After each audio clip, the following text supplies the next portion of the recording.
Salut la team. Alors, on va pas se mentir, l'appel téléphonique de Jin à Kim aurait pu un peu mieux se passer. Mais alors, qu'est-ce qui s'est passé et pourquoi Jin détruit-il cette cabine téléphonique? Eh ben, on en parle dès maintenant dans cette vidéo et n'oublie pas de commenter et liker. Let's go. Petit message avant de commencer réellement cette vidéo, on est plus de 3000 sur la chaîne. Merci énormément à tous ceux qui se sont abonnés. Jamais j'aurais pu penser qu'on atteigne un nombre aussi haut. Merci encore et bonne vidéo. Après tout ce temps, la série s'attaque enfin aux allées et venues de Kim Wexler dans Breaking Bad.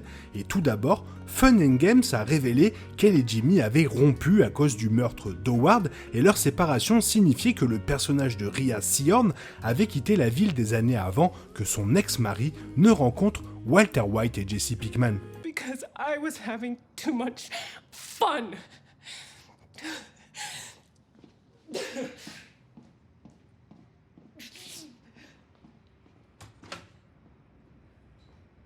Puis, dans l'épisode 11, Jin Takavik a une conversation téléphonique à la date à laquelle il avait demandé à Francesca de l'appeler du Nouveau-Mexique. Après avoir entendu parler des mouvements de la DEA, de la voiture de Jesse et de la glorieuse libération d'un UL Babino, Francesca raconte à Jin un appel qu'elle a reçu de Kim. Apprenant de toute évidence l'implication de son ex-mari dans l'affaire Heisenberg via des reportages, Kim a voulu savoir si Francesca allait bien, sachant qu'elle travaillait comme assistante de Saul Goodman. Kim, checking in on me. No kidding? Entendre parler de l'appel de Kim et le fait qu'elle ait demandé s'il allait bien incite Jin à décrocher lui-même le téléphone. Jin sait déjà que Kim travaille chez Palm Coast Sprinklers en Floride, mais pas en tant qu'avocate comme on pourrait supposer. Il contacte l'entreprise par l'intermédiaire d'un opérateur, demande Kim Wexler, puis partage une conversation animée avec quelqu'un à l'autre bout du fil. La scène étouffe délibérément le dialogue avec le bruit de la circulation, laissant le public deviner lui-même comment l'échange s'est réellement déroulé. Hi, I need a number in Florida, Titusville. Palm Coast Sprinklers. Alors, pourquoi Better Call Saul n'a pas révélé l'appel téléphonique de Jin avec Kim? La série a caché le sort de Kim Wexler pendant si longtemps que le public ne peut s'empêcher de se sentir aussi nerveux que Jin lorsque ce téléphone se met à sonner. En se retirant rapidement et en masquant la conversation qui s'ensuit, la série pose délibérément l'intrigue en nous laissant, nous les téléspectateurs qui voulons désespérément savoir comment se termine l'histoire de Jimmy et Kim, dans le néant. La série laisse déjà tomber 2 détails massifs dans l'épisode 11, confirmant que Kim est vivante et vit en Floride. Permettre au public d'entendre la conversation de Jin donnerait l'impression d'avoir trop de récompenses narratives trop tôt, avec 2 épisodes entiers restants. Better Call Saul doit sûrement garder sa réconciliation avec Jimmy McGill et Kim Wexler pour le grand final, attisant une anticipation fébrile pour le moment où ils se croiseront après 6 longues années de séparation.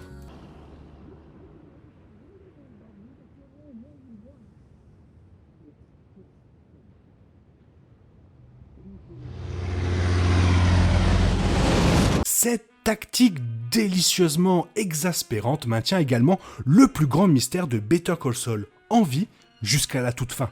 Nous savons que Kim va bien, on sait qu'elle vend des arroseurs en Floride, mais que pense Kim de Jimmy McGill? Plus important encore, que pense-t-elle de Saul Goodman après avoir entendu toutes les horribles horreurs que son ex-mari a commises avec Heisenberg? En gardant secret tous les détails de la conversation de Jin, ces questions restent ouvertement en suspense pour le moment. Alors on peut se poser les questions de savoir est-ce que Jin a-t-il vraiment parlé à Kim et pourquoi s'est-il mis en colère? Il y a 2 manières possibles pour que l'appel téléphonique de Jin se déroule dans l'épisode 11. Premièrement, Kim qualifie Saul Goodman de criminel meurtrier qu'elle ne reconnaît plus, puis exige avec colère qu'il ne l'appelle plus jamais. Deuxièmement, Jin demande Kim, mais elle refuse de parler, ce qui entraîne une dispute avec le pauvre employé de Palm Coast Sprinklers qui a décroché le téléphone. Sur les 2 options, la dernière correspond légèrement mieux à la réaction tumultueuse de Jin. Kim se sentirait certainement dégoûtée par les actions de son ex-mari et n'aurait probablement pas beaucoup de mots gentils pour lui. Mais si Kim avait vraiment craché du venin au téléphone, Jin réagirait-il lui-même avec colère?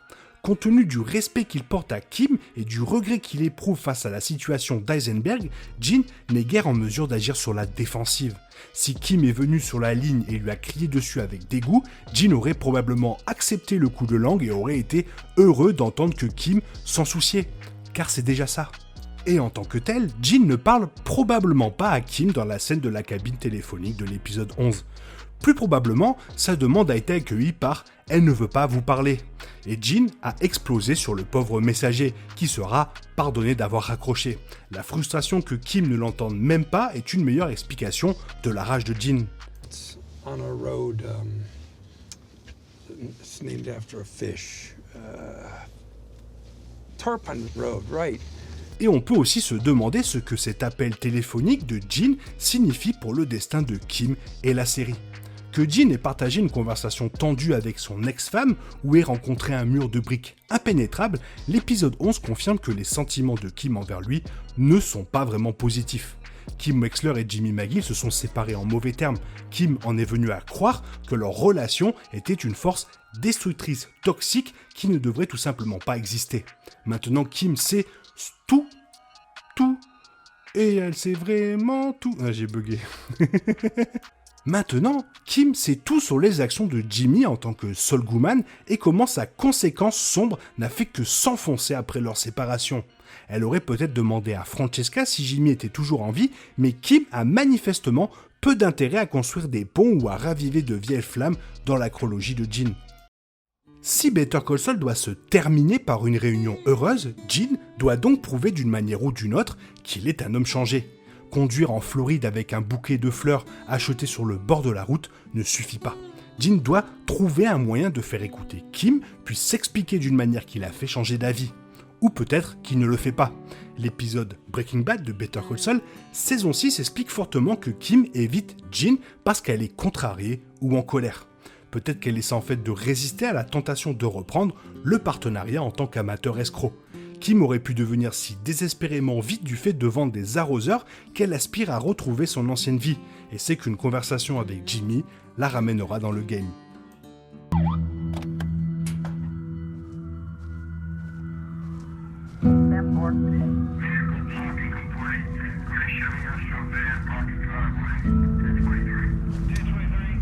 Maintenant, attention spoiler, le titre de l'épisode de la semaine prochaine de Better Call Saul a été révélé et il fait fortement allusion au retour de Kim. Selon de nombreux sites web, l'épisode 12 est répertorié comme Waterworks. Selon toute vraisemblance, le titre de l'épisode, Waterworks, fait référence à la société d'arroseurs pour laquelle Kim travaille et une forte indication qu'elle reviendra lors de l'avant-dernier épisode de Better Call Saul. Peut-être que l'épisode reviendra un peu en arrière et explorera exactement ce que Kim a fait depuis qu'elle a quitté Jimmy tout au long des événements de Breaking Bad et finalement comment elle est rentrée dans l'emploi d'un service d'arroseur en Floride. Une fois là-bas, l'épisode révélera probablement ce qui a été dit lors de l'appel téléphonique controversé de Jin et Kim. Comme beaucoup de titres d'épisodes de Better Call Saul, Waterworks a bien sûr un double sens, car l'épisode laissera probablement les téléspectateurs tristes et peut-être même versant une larme. Avec seulement 2 épisodes de Better Call Saul restants, j'espère que la série pourra fournir une fin appropriée à l'un des meilleurs couples de la télévision, Jimmy et Kim. Mais compte tenu de la trajectoire de la saison 6 et du titre de l'épisode 12, ce ne sera probablement pas une fin heureuse. Voilà, je pense bien avoir résumé et expliqué ce qui a dû se passer entre Jin et Kim lors de cet appel téléphonique. Toi, qu'est-ce que tu en penses? Fais-le moi savoir dans les commentaires, tu sais que ça me fait toujours extrêmement plaisir de te lire. Et j'espère que la vidéo t'a plu, et si la vidéo t'a plu, n'hésite pas à la liker, à t'abonner et à partager, car ça m'aide à référencer la chaîne sur YouTube. Merci, je te souhaite une bonne matinée, après-midi, peut-être une bonne soirée ou un bon week-end. Bisous bisous, hasta la vista. Oh, okay, well, I guess this is goodbye.